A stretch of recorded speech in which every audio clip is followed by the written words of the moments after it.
नमस्कार। राज्य शिक्षा शोध एवं प्रशिक्षण परिषद बिहार पटना में आपका पुनः स्वागत है।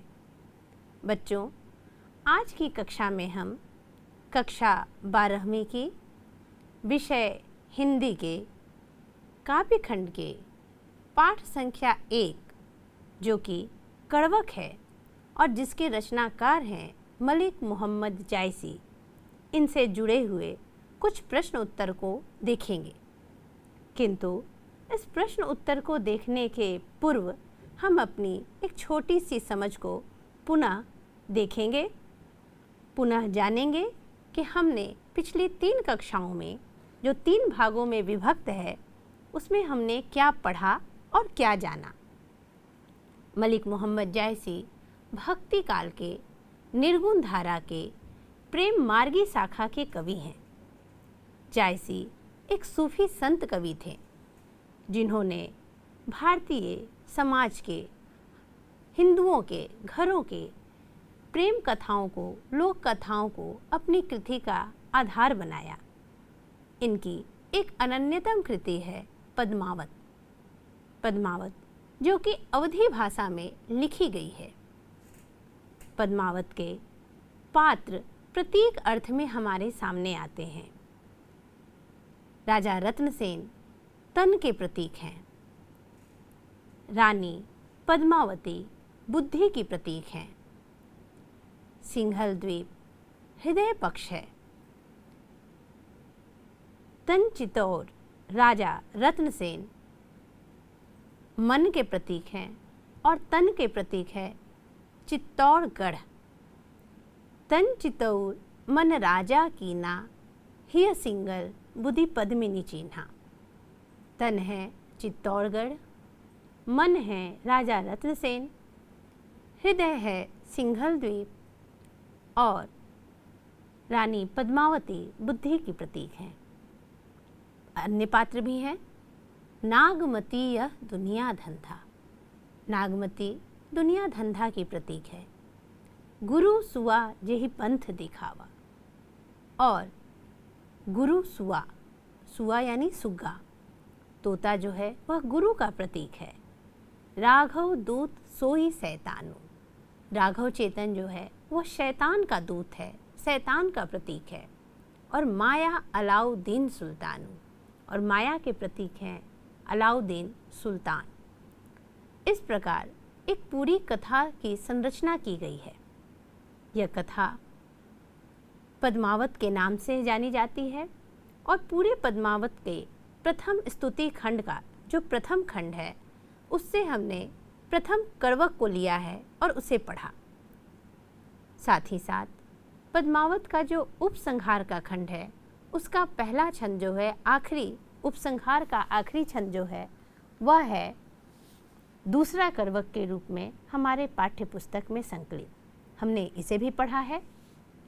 बच्चों, दोनों कड़वक को पढ़ने के पश्चात हमने यह जाना है कि इन कड़वकों में माधुर्य गुण मिलता है।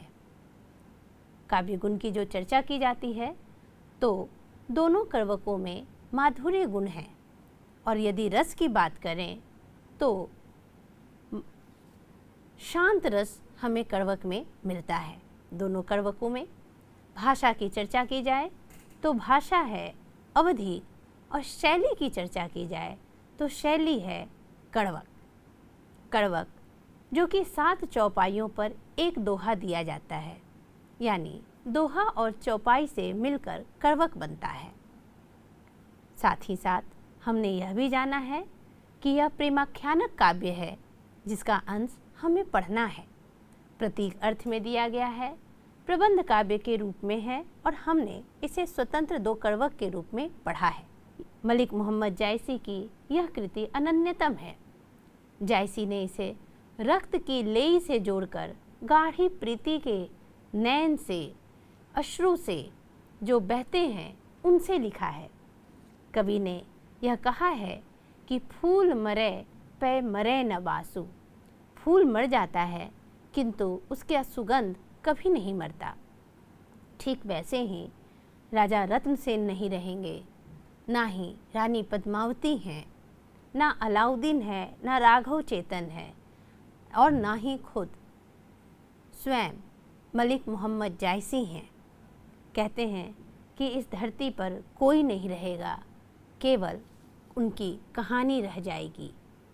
यही यश कीर्ति के रूप में गाई जाएगी, और जब जब इस कहानी को कोई पढ़ेगा तब तब मलिक मोहम्मद जायसी उसके 2 शब्द से, 2 बोल से संवरते चले जाएंगे।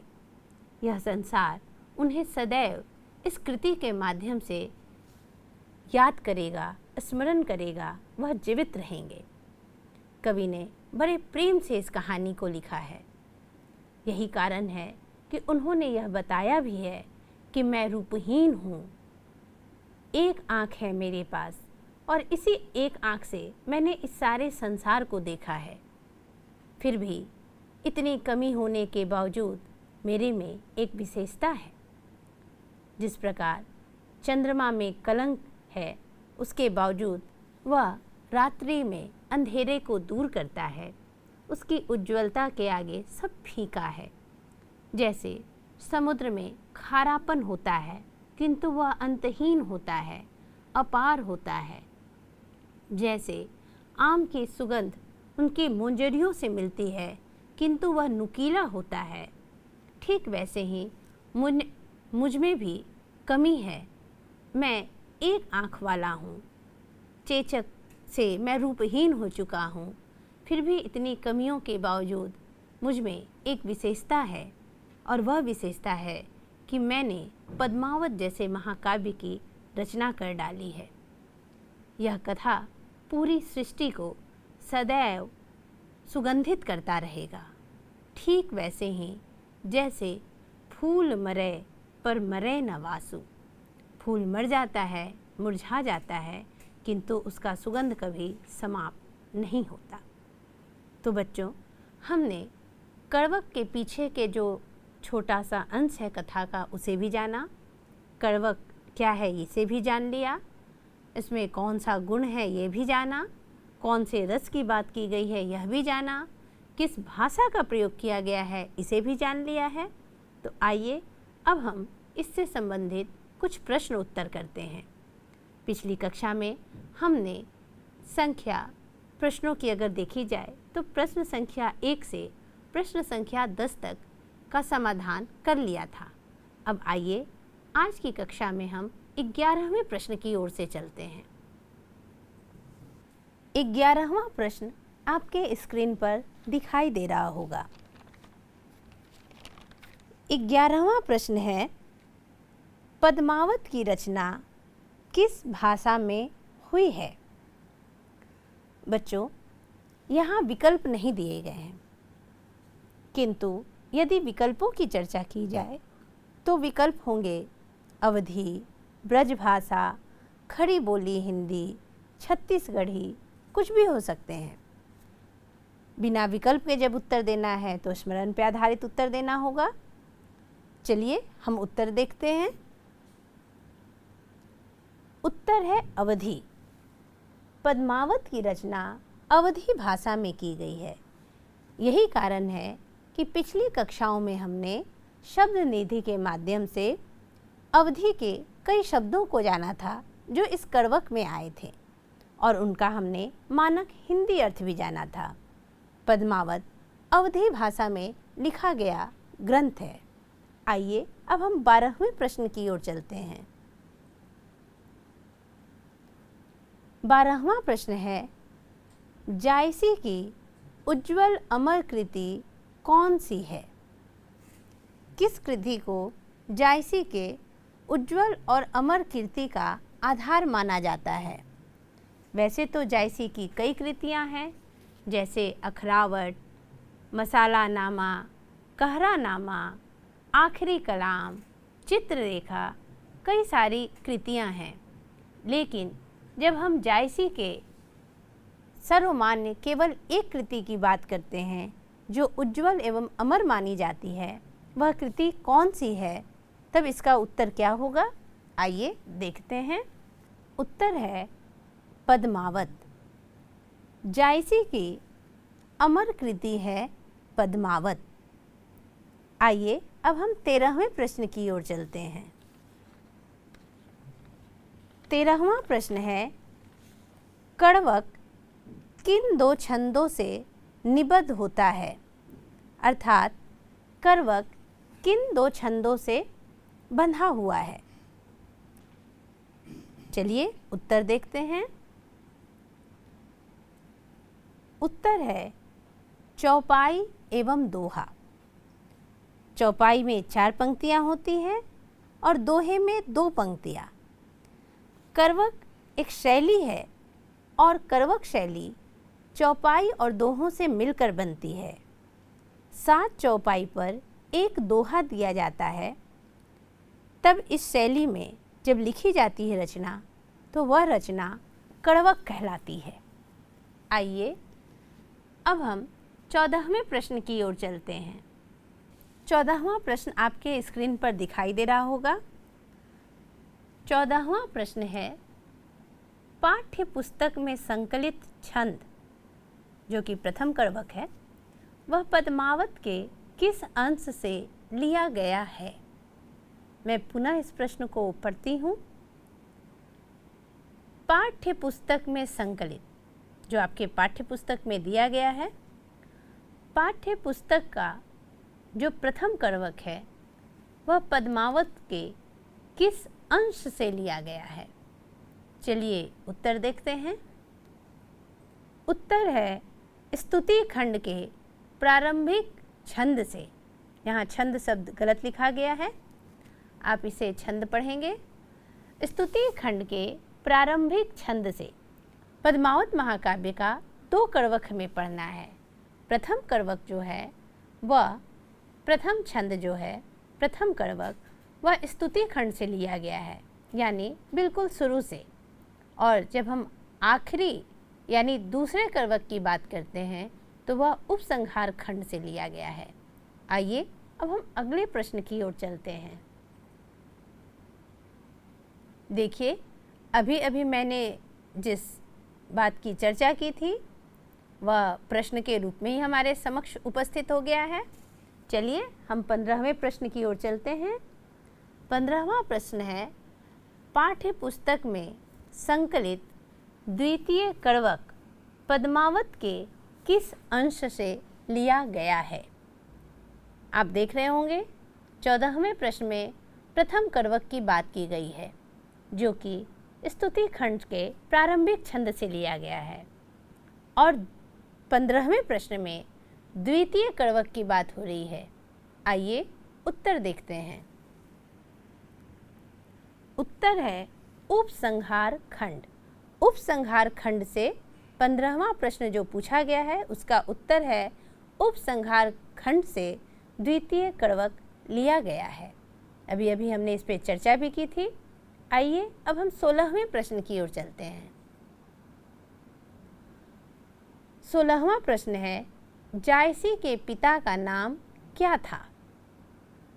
चलिए उत्तर देखते हैं। उत्तर है शेख ममरेज। जायसी के पिता का नाम शेख ममरेज था।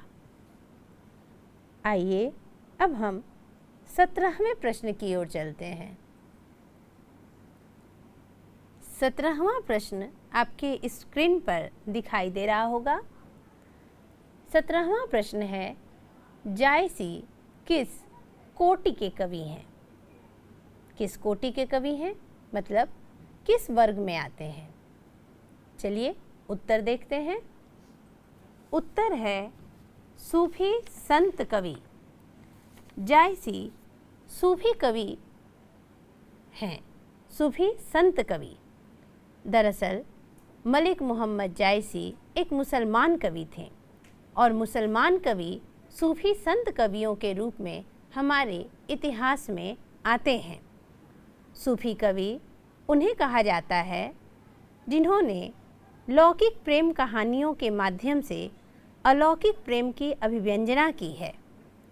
इनकी प्रेम कहानियाँ प्रबंध काव्य की कोटि में आती हैं। इन कवियों का उद्देश्य कोरी प्रेम कहानी न होकर प्रेम तत्व का निरूपण करना तथा उसका महत्व निर्धारित करना होता था। सूफी कवि सूफी मत के होते थे। इस्लामी जगत से जुड़ा हुआ एक रहस्यवादी पंथ है सूफी मत। सूफी ईश्वर की आराधना प्रेमी और प्रेमिका के रूप में करते हैं। इनका उद्देश्य मानवता तथा आध्यात्मिकता होता है। यही कारण है कि जायसी के जब हम कोटि की बात करते हैं तो जायसी सूफी संत कोटि के एक कवि माने जाते हैं। आइए अब हम 18वें प्रश्न की ओर चलते हैं। 18वां प्रश्न है, जायसी ग्रंथावली नाम से किन आचार्यों ने पुस्तक संपादित की है? जायसी ग्रंथावली एक पुस्तक है और इस नाम से कम से कम दो विद्वानों ने तो जरूर ही पुस्तक संपादित की है। वैसे कई विद्वानों ने किया है, लेकिन आप जब पाठ्य पुस्तक पढ़ेंगे तो वहाँ 2 आचार्यों की बात की गई है। सवाल वहीं से पूछा गया है, शायद आपको स्मरण न हो, तो चलिए उत्तर देख लेते हैं और फिर हमारे स्मरण में भी यह आ जाएगा। उत्तर है आचार्य रामचंद्र शुक्ल तथा डॉक्टर माता प्रसाद गुप्त। माता प्रसाद गुप्त और आचार्य रामचंद्र शुक्ल ने जायसी ग्रंथावली नाम से पुस्तक संपादित की थी। आचार्य रामचंद्र शुक्ल की एक पुस्तक है जिसका नाम है त्रिवेणी, और त्रिवेणी में 3 कवियों को उन्होंने स्थान दिया है। वह स्थान है जायसी, सूर और तुलसीदास का।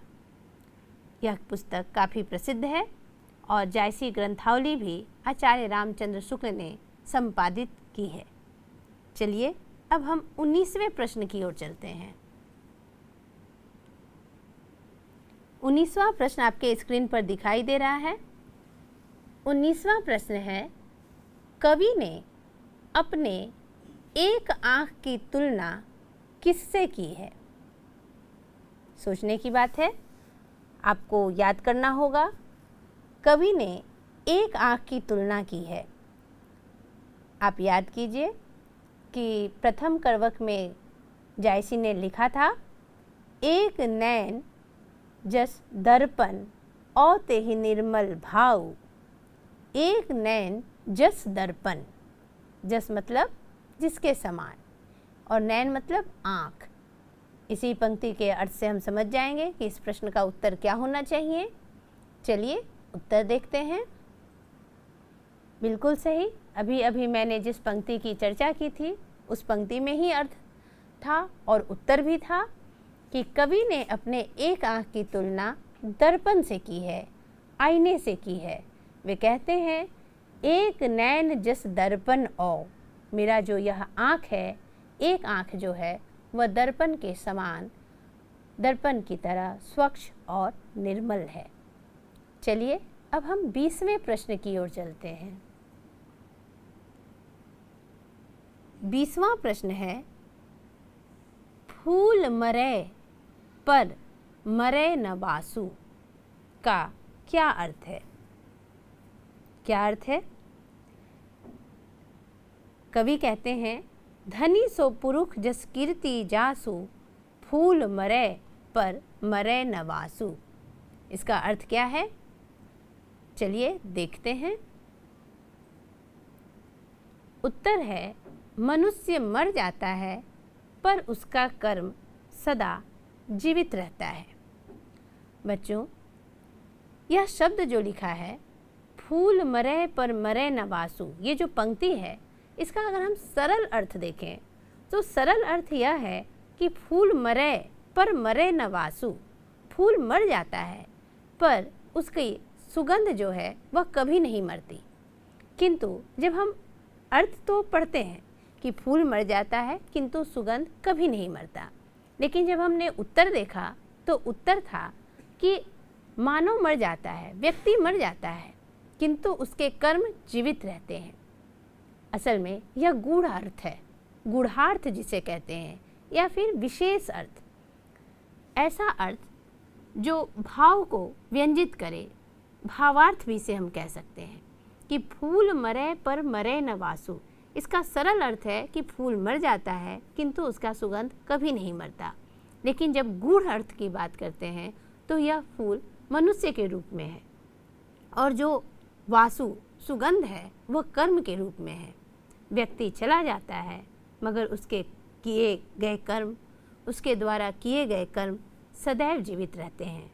ठीक वैसे ही जैसे आज जायसी हमारे समक्ष नहीं है, फिर भी हम जायसी की रचनाओं को पढ़ रहे हैं, जायसी को जान रहे हैं, और जायसी कहते भी हैं कि मैं नहीं रहूँगा तब भी मेरी ये कहानी पढ़ी जाएगी और यही मुझे यश के रूप में मिलेगा। तो बच्चों, अब हम अगले प्रश्न की ओर चलें। आइए देखते हैं। अगला प्रश्न है, जोरी शब्द का अर्थ क्या है? क्या है अर्थ? चलिए देखते हैं। जोरी का अर्थ है जोड़कर या रचकर। कवि ने कहा भी है, जोरी लाई रकत के लेई, कि वह रक्त की लेई को जोड़कर उन्होंने रचना की है, यानी अपने खून के कतरों से उन्हीं से शब्दों का निर्माण किया है। गाढ़ी प्रीति से, बड़े ही प्रेम से उन्होंने इस रचना को रचा है। तो यहाँ जो जोड़ी शब्द है, तो जोड़ी का अर्थ है जोड़कर या रचकर। आइए अब हम 22वें प्रश्न की ओर चलते हैं। 22वां प्रश्न है, पहले करवक में कवि ने स्वयं के लिए किन किन उपमानों की चर्चा की है? पहले करवक की बात की गई है कि पहले करवक में कवि ने स्वयं के लिए, यानी जायसी ने स्वयं के लिए किन किन उपमानों की चर्चा की है। आपको याद होगा कि कवि ने कहा है कि उआ सूख अस नखतन माहा, चांद के संबंध में भी कहा था, दीन कलंक कीन उजियाला, चांद जैस अगजग विधि अवतारा, उआ सूख अस नखतन माहा। इस प्रकार उन्होंने सुमेरु पर्वत के लिए भी कहा था कि जो सुमेरु त्रिशूल विनासा, भा कंचन गिरि लाग आकाशा, जो लही अम्ब हिडाब न होई, तो लही सुगंध बासई ना सोई। तो यहाँ जो जो शब्द आए हैं वह उपमान के रूप में आए हैं। एक उपमेय होता है और एक उपमान। एक वह होता है जिसकी तुलना की जाती है और एक वह होता है जिससे तुलना की जाती है। यहाँ जिससे तुलना की जा रही है और जिसकी तुलना की जा रही है, इस अंतर को समझना होगा। कवि ने स्वयं के लिए उपमान की बात की है, यानी कि किससे मेरी तुलना की जा रही है। उन्होंने अपनी तुलना किससे की है, तो उन्होंने जिस जिस चीज़ से अपनी तुलना की है वही इस प्रश्न का उत्तर भी बन जाएगा। चलिए उत्तर देख लेते हैं। उत्तर है चांद। उन्होंने चांद से तो उपमान की चर्चा की है, सूख की, साथ ही साथ समुद्र की, अम्ब की यानी आम की, सुमेरु पर्वत की, घड़ी की जो घड़िया बनी है घड़िया की, और साथ ही साथ दर्पण की। इतने उपमानों की चर्चा उन्होंने की है स्वयं के लिए। आइए अब हम 23वें प्रश्न की ओर चलते हैं। 23वां प्रश्न है, जायसी के दोनों करवकों में किस रस का प्रयोग हुआ है? हमने इसे बहुत अच्छे तरीके से पढ़ा है। 23वां प्रश्न आपके समक्ष है। प्रश्न है, जायसी के दोनों करवकों में किस रस का प्रयोग हुआ है? बच्चों, हमने रस को पढ़ा था। रस आपको याद होगा, मैंने रस का सूत्र भी बताया था। विभावानुभावा व्यभिचारी संयोगाद्रस रस निष्पत्ति। विभाव, अनुभाव और संचारी भाग के संयोग से रस की निष्पत्ति होती है। रस ब्रह्मानंद सहोदर होता है, अर्थात ब्रह्म के आनंद के समान। और रस की संख्या कितनी है? तो 9। और प्रत्येक रस के अपने अपने एक अस्थाई भाव होते हैं। इसलिए अगर रस की संख्या 9 है तो अस्थाई भावों की भी संख्या 9 होगी। उन्हीं 9 रसों में से किसी एक रस की चर्चा हो रही है कि जायसी के दोनों कड़वकों में किस रस का प्रयोग हुआ है। चलिए उत्तर देखते हैं। उत्तर है शांत रस। शांत रस जो है वह रसों में 9वें संख्या पे आता है। मैंने अभी अभी बताया भी कि रसों की संख्या 9 है और अस्थाई भाव भी 9 है। शांत रस सबसे आखिरी में यानी 9वें रस के रूप में है। भरत मुनि ने 8 रस की ही बात की थी। उनका मानना था कि शांत रस नहीं हो सकता। क्यों? क्योंकि उन्होंने नाट्य शास्त्र के आधार पर लिखा है और नाटक में शांत रस यानी बिना किसी कार्यकलाप के, क्रियाकलाप के किस रस की उत्पत्ति हो। लेकिन बाद के आचार्यों ने एक 9वें रस को भी माना और वह रस था शांत रस, जिसका स्थायी भाव होता है निर्वेद, जिसको पढ़ने के बाद, किसी भी काव्य को पढ़ने के बाद जब हमारे मन का सारा पाप, सारे मन में जितने भी हमारे विकार हैं वे धुल जाते हैं और मन स्पष्ट शांत हो जाता है, तो वहाँ शांत रस की बात की जाती है। शांत रस में हृदय द्रवित हो जाता है। हृदय का द्रवित होना द्रुति शब्द से भी जिसे हम कहते हैं, उसका अर्थ होता है गलना, यानी कि हमारे अंदर की चीज़ों का पिघल जाना। हम संवेदना से जब जुड़ जाते हैं, जहाँ कभी पहुँचाना जाता है वहाँ हम पहुँच जाते हैं, तब वहाँ शांत रस की प्राप्ति होती है। यही कारण है कि कड़वक जो हमें पढ़ना है, उन दोनों कड़वकों में शांत रस मिलता है। आइए अब हम आगे के प्रश्न को देखते हैं। 24वां प्रश्न है, जायसी के दोनों कड़वकों में किस गुण का प्रयोग हुआ है। बच्चों, हमने अभी अभी रस को पढ़ा और उससे संबंधित प्रश्न भी किया। अब जब हम काव्य गुण की बात करते हैं तो 24वां प्रश्न बना है कि जायसी के दोनों कड़वकों में कौन सा गुण है। गुण यानी काव्य गुण। मैंने आपको बताया भी था कि गुण रस के नित्य धर्म को गुण कहते हैं और गुण 3 प्रकार के होते हैं, काव्य गुण, प्रसाद गुण और काव्य गुण के 3 प्रकार होते हैं, ओज गुण, प्रसाद गुण और माधुर्य गुण। ओज गुण में वीरता की बात होती है, जो कि हमें यहाँ इन दोनों कड़वकों में नहीं दिखी। फिर कौन सा गुण है? प्रसाद गुण। प्रसाद गुण जो सरलता से चला जाए, आप सीधे सीधे जिस अर्थ को समझते जाते हैं। और एक माधुर्य गुण होता है, जिसमें हृदय पिघलने लगता है, मधुरता भर जाती है। निश्चित तौर पे इसका उत्तर माधुर्य गुण होना चाहिए, किंतु हम उत्तर देखकर आश्वस्त होंगे कि सही उत्तर क्या है। आइए देखते हैं। सही उत्तर है माधुर्य गुण। अभी अभी हमने चर्चा भी की थी कि माधुर्य गुण। अब हम 25वें प्रश्न की ओर चलते हैं, जो कि आखिरी प्रश्न भी है।